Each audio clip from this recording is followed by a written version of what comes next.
What the hell happened? We're meant to be absolutely pumping in the cryptocurrency market. Inflation coming in, CPI as well.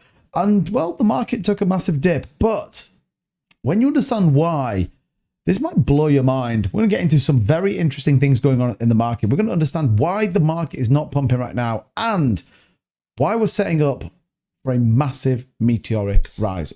All of that in this video. If you enjoy this type of content, make sure you hit that like and subscribe button and let's get into it. So as always, welcome back everybody. Inflation falls below 3% for the first time since 2021. I talked about this in my video last night, how we were going to get CPI data. PPI came in very, very good. The consumer price index, a measure of inflation, got a good result. Came in, like we said, 2.9. Fantastic result, below expectations.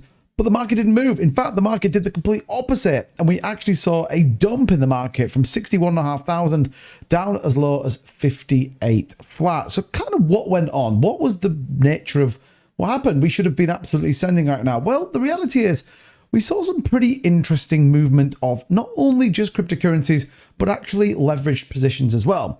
Now, depending on what you know when it comes to leveraged positions, lots of people predict and lots of people agree that this is a really big opportunity to manipulate the market. Just to give you a view of what this looks like, we actually had over $90 million worth of long liquidations. People expecting a bullish move up got liquidated. Lots of people say, well, this is manipulation. This is market makers.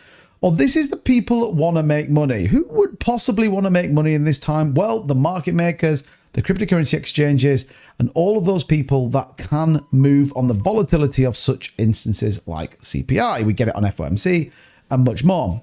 But it isn't just a case of saying, well, this happened and moving on. We factually can see this. This is the Coinbase Prime hot wallet, and we saw significant movement of Bitcoin today. Not only an alleged 10,000 Bitcoin from the Silk Road wallet, the US government moving that around. Ask yourself the question why they would move that on a CPI report that came in good.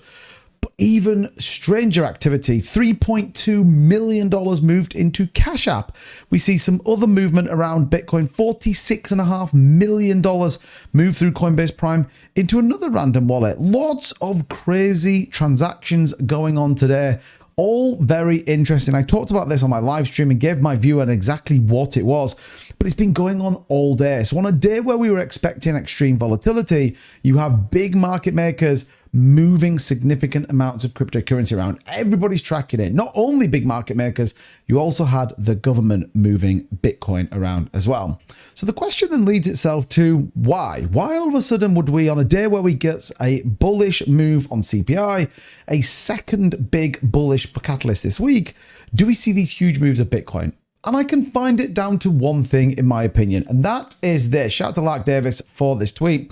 It says major Bitcoin banks and institutions are adopting Bitcoin ETFs. Goldman Sachs just bought $418 million worth of BTC ETFs. Morgan Stanley, 15,000 advisors are pushing BTC ETFs, and rumors are now floating that 2 sovereign wealth funds could be buying BTC ETFs. My prediction, my view, and we've seen other banks, by the way, Wells Fargo, about 600 million, and many others.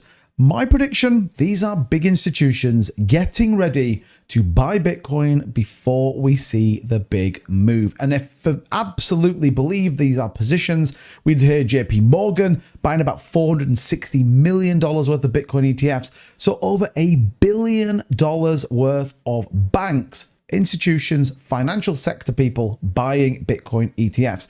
If you absolutely don't see what the writing is on the wall, I don't know what else to tell you, but this is kind of where we sit right now. What is positive though, when it does come to BTC, is we are still trending in this channel. We talked about this a few times on my live stream. And again, we want to see this kind of maintain within this range and holding on this 200 exponential moving average.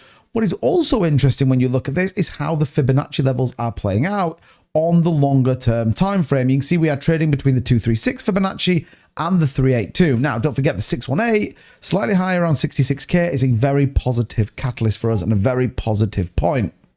Now, don't forget, there's a question mark of whether some of these banks absolutely are behind the curve. Do they need to have Bitcoin on the balance sheet? Don't forget the Super 4 putting that bill through the Senate for further cryptocurrency adoption. And November could see Donald Trump take office, in which he officially is pro-cryptocurrency. So I think these are financial institutions getting ready to buy Bitcoin. And, well, dumping the price always feels a little bit better for those people in the bank. If they can get it cheap, you know they absolutely will. So this could be the last moment before we see the absolutely explosive move. If we're going to see $500 million, $1 billion, even more flowing into ETFs, flowing into Bitcoin. We actually saw the overall exchange holdings of Bitcoin drop to a low.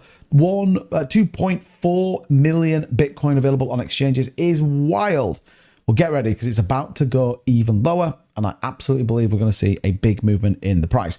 Keep an eye on what's going on in the markets, or if you can't have time or don't do one of that, subscribe to the channel. We'll keep you up to date and plugged into what's going on in the cryptocurrency markets with this channel. And don't forget, follow me on X. Check out the links in the description. And as always, thank you so much for watching the video.